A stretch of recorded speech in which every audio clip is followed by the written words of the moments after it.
Yeah, welcome to the Making of Me podcast, where we explore the experience that shape who we have become. Today, I'm joined by Jessie Fahay, a visionary theater producer who has spent 70 years creating provocative production and spark changes beyond the stage. She merged artistic excellence with social impacts, pioneering post-show conversations with human rights leaders and turning audience engagement into advocacy. It's really a pleasure having you on the show, Jessie. Thank you. Yeah, it's great to be here. Thank you so much for having me. Yeah, thank you. So, Jesse, what were some about the challenges that actually shape you into who you are today? Quite a few. When it comes to producing theater, there's always challenges. So I think one of the biggest challenges I bumped up against, which is why I started the company to begin with, is that I was on tour as an actor in 2008, and I just when you get the thing that you think is your dream and you're not happy, and then you think to yourself, well, what the heck is going on? Why am I got the thing that I wanted, but I'm not happy. What is this? And then got home to New York and realized, oh, I want to create my own vision here. I want to create my own thing. So that was a big one, which was kind of subtle, but also really important. And then the other moments that have shaped me, I mean, yeah, it's cliche, but moments of failure. Produced a show where there were very few people in the audience. I produced one show where there were more people on stage than people in the audience, and I had to look at how I was spending. It was so bad. It was embarrassing. And I had to look at, like, how am I spending my time and my energy in this company? And how is this workable? It was like a Waiting for Guffman moment, if anyone knows that movie. But it was, yeah, so that's another one. I think the moments where we feel like we're gonna fall flat on our face can be the most, I think those are moments where most people want to run from what they're doing. And that's the moment to run towards what you're doing. Cause it's like, oh my gosh, I'm getting like the juiciest message and lesson right now. And like, it hurts, it's painful, but it's so important. Amazing, Jesse. So, how did you handle this particular period of failure? Because usually, this period of challenges sometimes break a whole lot of persons. Instead of serving as an inspiration, some of them actually more like, oh, it break them and they never get to recover from it. How do you get to recover from it and keep pushing forward? Yeah. So I think something that we hear time and time again is, and we see it on social media all the time. It's like, don't give up, pick yourself up. Failure is part of the process. Keep going. And yes, those things are all true. And I'm going to say something that doesn't really contradict those statements, but it's a little caveat. Okay. And this is something I've allowed for myself. And I'm not saying that this is necessarily the best way to go about it when you hit a moment of failure. I'm saying that if you have done the following, if anyone out there has done the following, it really is okay. And that is, take a day to just completely grieve, mourn, veg out, eat pizza, binge watch something like a romantic comedy or something that makes you feel good, cry, just go into whatever healing mode you need to go into for a day. Yeah. I think so many people think that they either have to be strong and keep going or they have to fall into despair. You don't have to do either of those things. Well, you do have to keep going, but you don't have to be such a muscle warrior that you don't give yourself space to grieve and you don't give yourself space to feel everything that comes with. We're still human beings. So anytime you have a moment of failure, it does hit really hard. And I'm somebody who just recently got comfortable with saying that I am a sensitive person and I do feel things deeply. I can't say that in a room of businessmen, but I'll say that with you.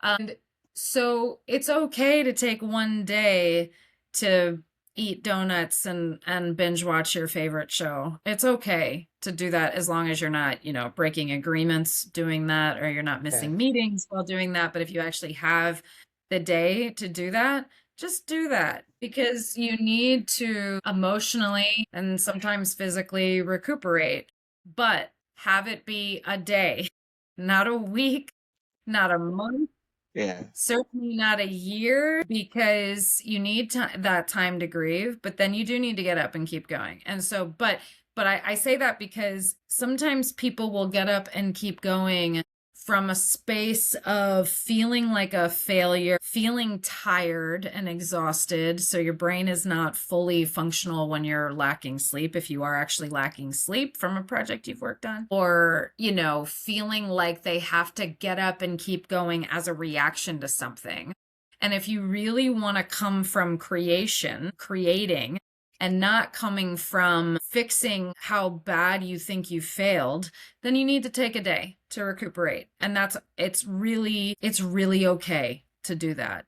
And then, especially those of you who are advocates and human rights people out there, it's really okay. Those of us who are advocates and who work in the nonprofit world, sometimes it's really hard for us to take a break because we look at the suffering and the unrest of people and we just want to make a difference all the time, which is a beautiful thing. And it's important to take that day. It's okay. And then after you've taken that day, then you look at, okay, what was missing, not what was bad or a problem or I'm a failure, none of those things, which is why if you're sleep deprived, you will be tempted to beat yourself up. So don't do that. And look at what was missing. What could I have put in, or what could the team have put in that would have made a difference?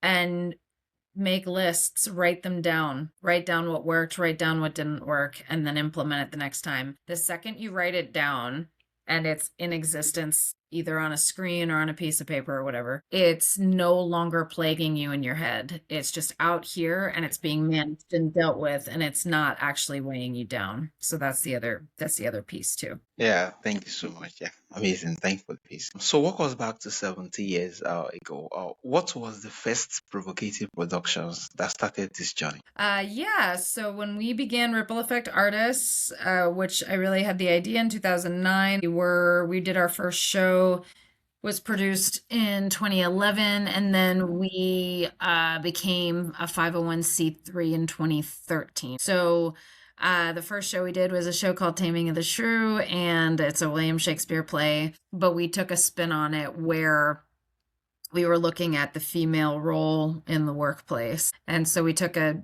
different spin on this play that had never been done before. And we had a talkback conversation with an organization called Paradigm Shift, which looks at feminism overall throughout history and in the workplace. And we had a really, really interesting conversation after that show. I just noticed that this show had an impact on the audience where these sorts of conversations could really start to open up a really interesting dialogue. And then people started taking actions. Like, people started looking at the organization of Paradigm Shift and how they could learn more and how they could volunteer. And so I just thought, oh, I want theater to be more than entertainment. I want it to be useful. I want it to be useful here and entertaining. Keep it entertaining, but I actually want it to be something that is of use in a very practical, pragmatic way in our society. Yeah, amazing. So when they actually cut it close at Ripple Effect Productions, what does that post-show conversation look like? So we will put on the show, and it's a very masterfully written play. It's a published play that we'll put on. And then the audience, the actors will take their bows, and then usually from a loudspeaker, someone will say, "Please welcome to the stage Jessie Fahay, artistic director and the founder of this organization," whatever the organization is and the person's name. And we'll get up there, and I keep it pretty brief, but I will ask that person a series of questions. Sometimes I have multiple people, and then I will open it up to the audience. And usually after about 30 seconds, the audience will start to chime in. And then they ask questions, and we have a really interesting conversation, and it's great. Yeah, amazing. Amazing. Yeah. So how do you choose which human rights leaders to bring into the conversation? Yeah, so we choose the topic we want to address first, and then as a board of directors, and then we choose the play that we're going to do, and then we look at organizations. We usually choose organizations in New York just because we want local people who Yeah. can physically be there. We're not attached to that, but that's just what works best logistically. And then we will from that organization just find as many. They're so busy and tapped with resources that we really will take whoever they'll give us from the organization. So sometimes it's volunteers that they have, sometimes it's their development director, sometimes it is we've been very lucky where we've had their executive directors show up in some cases. So it all depends on the organization itself and their resources, but we make this as easy as possible for not-for-profits. We literally call not-for-profits and say, we have a gift to give you. There's no charge. There's no requirement. We just would love people to show up. It's a platform for you. So, yeah. What is the most powerful example of someone taking actions after one of your shows? Yeah, so there's a few different ones that stick in my mind. One, we did a show that addressed anyone living with cancer, which 1 out of 4 people in any given scenario has either known somebody or is directly impacted by cancer. I mean, it's like one of the biggest killers in our country now. So we did a play called Deathbed, and we raised money for an organization called the Gilda's Club, which was founded in honor of Gilda Radner, who we lost to ovarian cancer. Gene Wilder created that organization. So we had multiple people, audience members, say, I'm going to sign up to volunteer at that organization, just because those talkbacks were so phenomenal. We had the executive director, we had the development director, we had some top people from that organization come. They invited us to come and speak at their organization. It was just a really wonderful partnership. Yeah, amazing, amazing, amazing. Oh, so how do you respond to people who say, just let it be art, just let it be art? Why does everything have to be political? Yeah, some people will say, like, I just want to go to theater for entertainment. I don't want to be affected. And I say, okay, great. There's plenty of Broadway shows. You absolutely can go do that. I'm not going to try to change anyone's mind into telling them what kind of theater they should or shouldn't see. Yeah. What if they say something to the effect of, well, theater shouldn't be that way? In general, I will say, well, there are, thousands of ticket buyers that disagree with you. And you're welcome to have that opinion, and they're welcome to have their opinion, and you don't have to spend your money at our show, and that's okay that you feel that way. Don't come to our shows. It's fine. And if it's that kind of response, sometimes they'll kind of be compelled to come anyway because they want to be contrarian still. And then, we get to have them there. And I make no bones about people who want to see theater to be entertained. I know that that's needed, and we're in a tough time, and people really want to just have that sort of joy and catharsis, and that's valid. That's completely needed and valid. I'm not saying that all theater needs to look the way ours looks. It's just that I knew that for me, if I was going to put the amount of time, resources, and money, I've spent my own money on this. I've spent a lot of time fundraising. I've spent a lot of time finding resources for this. So if I was going to do that, I needed to create theater that was useful in this particular way. I wouldn't put my time and effort and money forward if it wasn't theater that was operating in this way.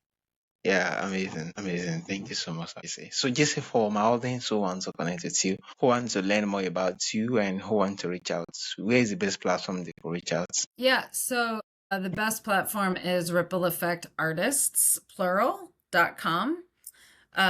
If you go to that website, you can contact us directly through the website. There's our social media handles are all there. Our upcoming events and shows are there.